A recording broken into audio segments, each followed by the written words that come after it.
नमस्कार आप सभी लोगों को। फलित ज्योतिष चैप्टर पाठ संख्या 47 की बात करेंगे और हम आपसे उम्मीद करते हैं कि पाठ आपको क्रम से देखेंगे तो लाभ मिलेगा। क्यों कि वैश्विक पाठ पढ़ना बहुत ही अनिवार्य है ज्योतिष बंधुओं को। हमारे पास प्रश्न आ रहा है, उसके प्रश्न हम समझते नहीं, उत्तर खटाक दे दीजिए। तो सबसे पहले प्रसंग क्या है, सब्जेक्ट क्या है, इसको आप लोग समझिए। तो उम्मीद करते हैं कि किसी भी प्रकार का प्रश्न ज्योतिष के रिलेटिव आप ऐसा है नहीं कि उसको हल ना कर पाए, लेकिन बेसिक जाना अनिवार्य है। हमने अभी राशियों के गुण स्वरूप को पीछे पढ़ा है, तो राशियों के गुण स्वरूप में अभी शतोगुण, रजोगुण और तमोगुण वाली राशियां जाना कि कौन सी राशि रजोगुण की है, कौन सी राशि तमोगुण की है, कौन सी राशि शतोगुण की है। अब हम अभी यहाँ पर ग्रहों की व्याख्या, ग्रहों के गुण और स्वरूप को समझ रहे हैं। पूर्व के पाठ से हम पढ़ते चले आ रहे हैं। अभी ग्रहों का लिंगात्मक हमने विभाजन किया तो ये जाना कि स्त्री में केवल शुक्र और चंद्रमा को बताया गया है कि ये स्त्री कारक ग्रह हैं। ग्रह तो सारे ग्रह पुरुष ही हैं, कोई स्त्री ग्रह नहीं है, लेकिन उनके गुण की बात हो रही है। और हमने क्या पाया कि सूर्य, मंगल और गुरु को पुरुष गुण के जो है उनको स्वामित्व तो प्राप्त हो गया। शनि बुध को नपुंसक। तो हम तीन ही ग्रह को जाने हैं और आपको कुंडली भी पीछे बना के बताए कि इसका प्रभाव ज्योतिष में कैसा पड़ेगा। कि अगर हम किसी भी जातक की पत्रिका देखेंगे, वैवाहिक जीवन के लिए देख रहे हैं, तो सबसे पहले पुरुष की पत्रिका है तो उसमें शुक्र चंद्रमा के ऊपर ही नजर जाएगी हमारी। स्त्री की पत्रिका है तो सूर्य मंगल गुरु के ही ऊपर जाएगी नजर। अन्न सप्तम सप्तमेश कारक तो देखेंगे ही। ये सारे सिद्धांत आपको जानकारी होगी। अभी हम ग्रह के गुण स्वरूप को पढ़ रहे हैं कि शारीरिक अवयवों में बताया, पारिवारिक संदर्भ में ग्रहों की व्याख्या हुई। अब यहाँ पर जो है सतोगुण, तमोगुण, रजोगुण में कौन कौन से ग्रह आते हैं ये चर्चा होगी। और हम बताए हैं कि भेद होगा, राशियों को वहां बताए हैं, हो सकता है उस राशि के स्वामी सतोगुण में ना हो, यही आएगा, इसी की व्याख्या हम कर रहे हैं। तो सबसे हम पहले बता दें आपको कि आपको जो भी चीजें बताएंगे सार्थक बताएंगे, ऐसी कोई चीजें नहीं होगी जो ना बताएं। तो देखिएगा, सबसे पहले सूर्य की बात होगी। अब ये सूर्य हो गया। अब सूर्य को हमारी जो है, इसको सूर्य को किस पोजीशन में रख कराया जाएगा, तो सूर्य चंद्रमा गुरु, ये तीन ग्रह हो जाएंगे।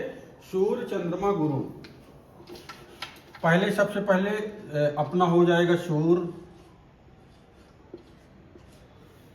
सूर्य हो जाएगा। हम इसको पिता बताए थे, चंद्रमा हो जाएगा और गुरु हो जाएंगे। अब गुरु को आप बोलेंगे तो गुरु की राशि देखेंगे कि ये शतोगुण में नहीं है, लेकिन शतोगुण, पहले हम शतोगुण लिखेंगे।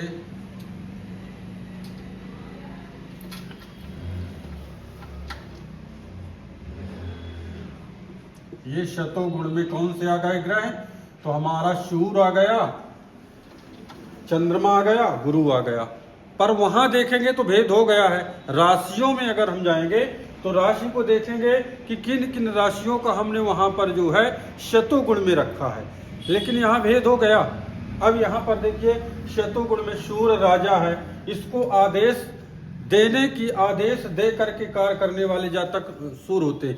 अब पत्रिका में हम अगर पिता के देख रहे हैं तो इनके गुण और स्वरूप को अगर हमने पीछे पढ़ा होगा कि सूर्य पिता के कारक हैं, सूर्य आत्मा के कारक हैं, बॉडी में हड्डी के कारक हैं, इतने सूर्य सरकारी नौकरी के कारक हैं। आगे हम बताएंगे कि सूर्य देवालय के कारक हैं। तो जितने सारी चीज, सूर्य राजा है ग्रहों में। तो देखिए, सूर्य की हमारी सारी व्याख्या हो रही है। तो हम पत्रिका में देखेंगे कि अगर पंचम में सूर्य है तो ये जानेंगे कि सूर्य हमारा पराक्रमी होगा। चंद्रमा की बात आएगी तो चंद्रमा मन का कारक है, आत्मा का हमारे जो है माँ का कारक है, जल का कारक हो गया। बॉडी में हमने इसको ब्लड का कारक बताया है।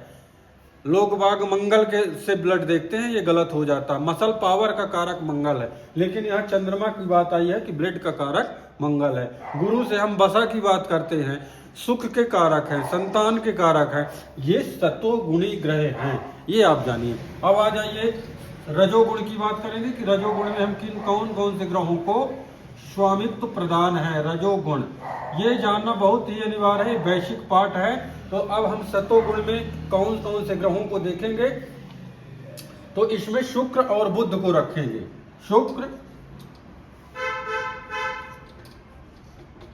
और बुध जो ग्रह हैं ये रजोगुण वाले, इन दोनों ग्रहों के राजाओं जैसे, अब रजोगुण वाले कैसे होते हैं, राजाओं जैसे राज से रहना, अच्छे से रहना। बुध का काम कैसा है, शुभ के साथ शुभ, अशुभ के साथ अशुभ।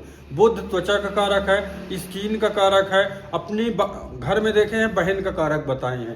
तो ये रजोगुण में आ गए। अब आ जाएगी तमोगुण। अब तमोगुण में केवल 2 ही ग्रह आएंगे। हम उम्मीद करते हैं कि आप लोग इसको जरूर समझते होंगे। क्यों? क्योंकि हम ज्योतिष का अध्ययन करके ही आप लोगों को बता रहे हैं। तो इसमें मंगल आएगा और शनि आएगा। हम 7 ही ग्रह को लेंगे, सूर्य, चंद्रमा 1 2 3 4 5 6 7। फलित ज्योतिष में ये जो लिखा है वैदिक फलित ज्योतिष चैप्टर से, ये चैप्टर हमारा जो 47 है, इधर 47 है, 46 का पाठ नहीं है। तो आपको सरल हो जाएगा ये पाठ समझना। 46 पढ़े होंगे तो 47 समझ जाएंगे। अब हम 7 ही ग्रहों को लेकर के चल रहे हैं, राहु केतु को लेकर के नहीं चल रहे हैं, क्योंकि इसको छाया ग्रह मानेंगे। और इनको राशियों में देखिए, राशि का जब विभाजन किए हैं 12 राशियों में, तो इन दोनों ग्रहों को राशियों का स्वामित्व प्राप्त नहीं है, नक्षत्रों का स्वामित्व प्राप्त है। 3 नक्षत्र मिले हैं। अब यहाँ राशियों का तो कार्य कैसे करेंगे, तो कार्य करेंगे जिस राशि में बैठेंगे कार्य उसके स्वामी के अनुरूप ये करेंगे। लेकिन इसको कहा गया कुजवत केतु, यानी मंगल की तरह काम करेगा केतु, शनिवत राहु, शनि की तरह काम करेगा राहु। ये दोनों, ये जो अगर वैश्विक आप जानेंगे तो सरल होगा हमारा ये पाठ को पढ़ना। हम उम्मीद करते हैं कि आप पाठ को समझते होंगे। हम पुनः नए पाठ में बताएंगे। तब तक के लिए नमस्कार।